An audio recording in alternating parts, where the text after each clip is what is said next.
My name is Kraft O'Neill. My family's been in the steel business for over 100 years, and I grew up surrounded by it. During that time, we've seen many changes and faced many challenges in our industry.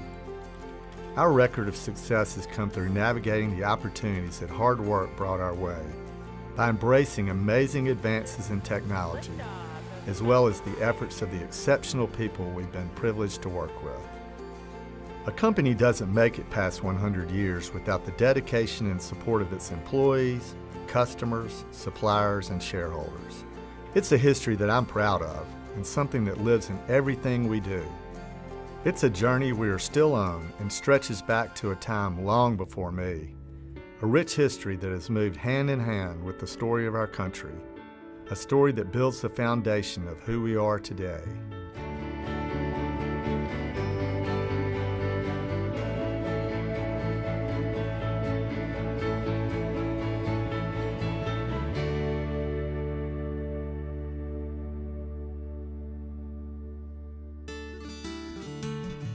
The O'Neill Industries story begins in 1882 with the election of Edward O'Neill as governor of Alabama, followed by his son Emmett O'Neill in 1911. These father-son governors played prominent roles in the development of the state of Alabama, as well as being presidential electors and framers of the state constitution.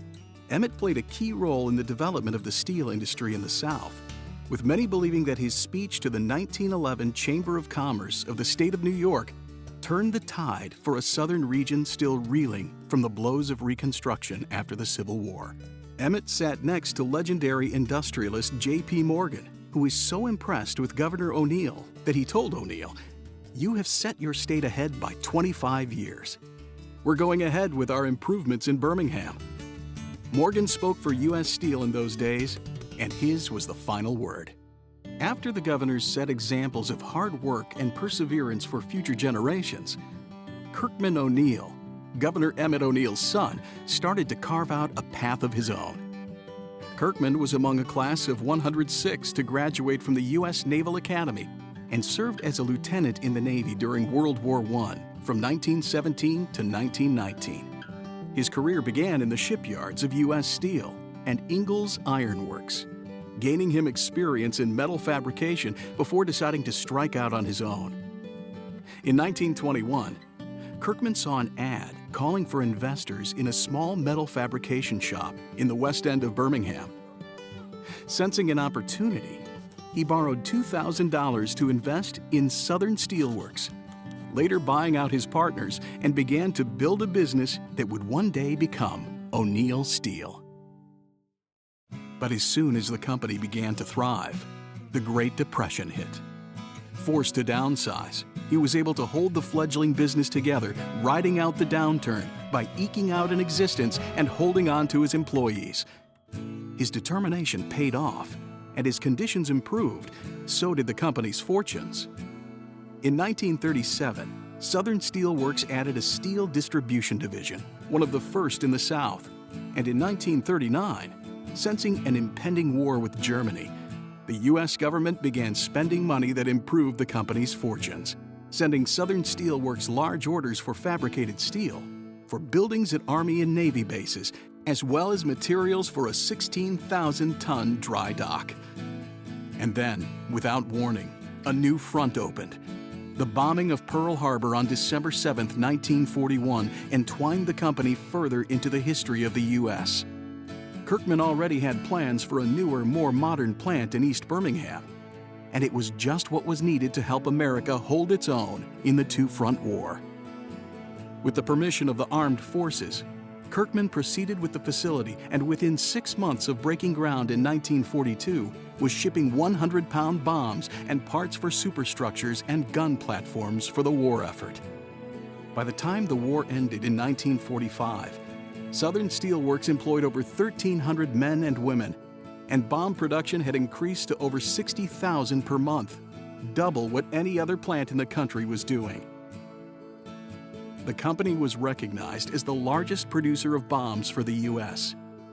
For its outstanding excellence in performance of production, the U.S. government awarded the company E for Excellence Awards in both 1943 and 1945. It was a victory for the country and for the company as well. Kirkman's son, Emmett II, following duty as a Navy lieutenant during World War II, joined his father at the company in 1946, continuing the family business. In 1956, the company changed its name to O'Neill Steel and ushered in several decades of significant change and growth, with Emmett becoming president in 1959 and expanding the business throughout the Southeast. The company decided to focus solely on metal distribution in 1969 and closed its fabrication business. By the 1980s, the company blanketed the Southeast and looked towards other areas of the country for growth. One of these decisions led to the purchase of Indiana-based Shelby Steel in 1985, the company's largest acquisition to date. Emmett was a strong believer in growth and said, "The future of our company is now and always will be about growth and productive changes. At the same time, we must hold fast to our basic values, like integrity and commitment to excellence that we've had since my father founded this company in 1921.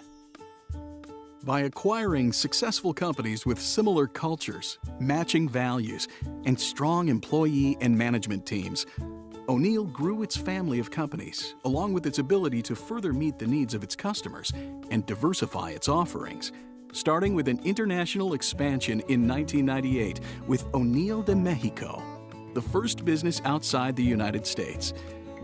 When Emmett passed away unexpectedly in 2004, and his son Kraft became chairman, the company was continuing its expansion into high-value specialty metals, including nickel, cobalt, and titanium, used in the aerospace, power generation, and medical markets, leading to its largest acquisition to date of TW Metals in 2005, expanding the company's global reach worldwide.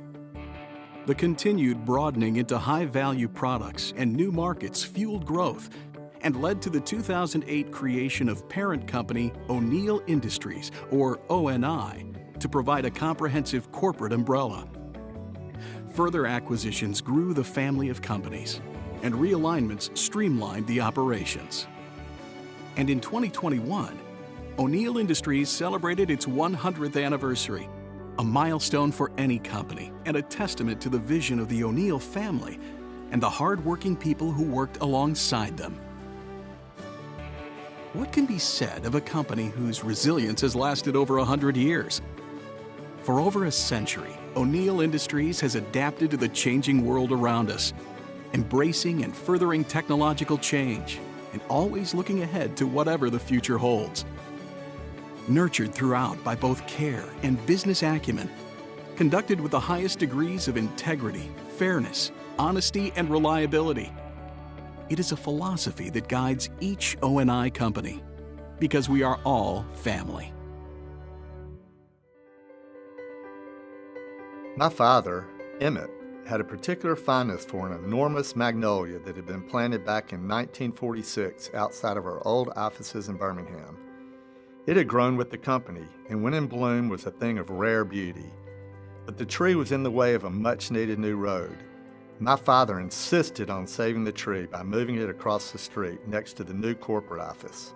Experts said it couldn't be done, but my father was determined to give it a try. 2 60-ton cranes lifted the tree and moved it over 200 feet, roots and all, to its new location. And that is where the tree still lives to this day, strong as ever. Its deep roots and reaching branches grow as a reminder of the living history of our company, a sense of what is past and what is to come.